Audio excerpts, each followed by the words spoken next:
Here for another recipe. This is Beatty's chocolate cake from Garten. Barefoot contest episode flavors and flowers. It's intermediate. Takes an hour and 35 minutes. Prep time 30 minutes. Inactive 30 minutes. Cooking time 35 minutes. And it serves 8. You need butter for greasing the pans, of course. 1 3/4 cup of all-purpose flour plus more for the pans. 2 cups of sugar. 3/4 cups of good cocoa powder. Cocoa powder, yep, that's right. 2 teaspoons of baking soda, 1 teaspoon of baking powder, a cup of buttermilk. It has to be shaken, of course, to get the right consistency.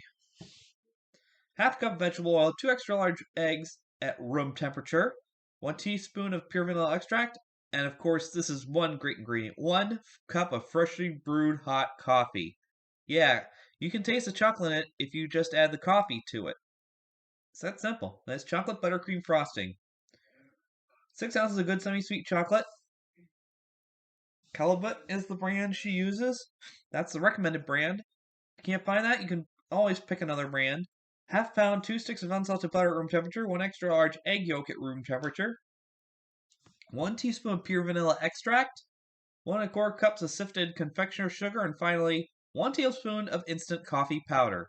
You preheat the oven to 350 degrees. Butter 2 8-inch by 2-inch round cake pans lined with parchment paper, then butter and flour the pans. Sift the flour, sugar, cocoa, baking soda, baking powder, and the salt into the bowl of an electric mixer fitted with a paddle attachment and mix on low speed until combined. In another bowl, combine the buttermilk, oil, eggs, and vanilla. With the mixer on low speed, slowly add the wet ingredients to the dry. With the mixer still on low, add the coffee and stir just to combine. Scraping the bottom of the bowl with a rubber spatula. Pour the batter into the prepared pans and bake for 35 to 40 minutes until the cake tester comes out clean. Then you cool in the pans for 30 minutes, then turn them out onto a cooling rack and cool completely. Place one layer flat side up on a flat plate or cake pedestal, whichever you prefer. With a knife or offset spatula, spread the top with frosting. Place the second layer on top, round side up, and spread the frosting evenly on the top and sides of the cake. With the chocolate frosting, chop the chocolate and place it in a heat-proof bowl.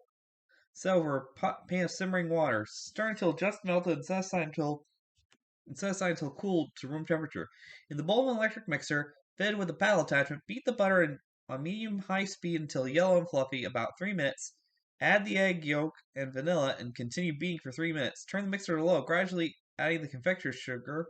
Then beat at medium speed, scraping down the bowl as necessary until smooth and creamy. Dissolve this coffee powder in 2 teaspoons of the hottest tap water on low speed. Add the chocolate and coffee to the butter mixture and mix until blended. Don't whip, and spread immediately onto the cooled cake.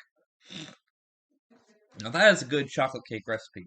If you're willing to try it, I'm willing to try it. Anyone can try this.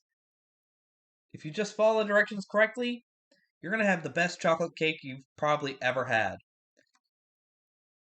I swear by it, you will. So that's going to do it, and we're going to have one final recipe coming up, and I'll show you what it is, so stay tuned.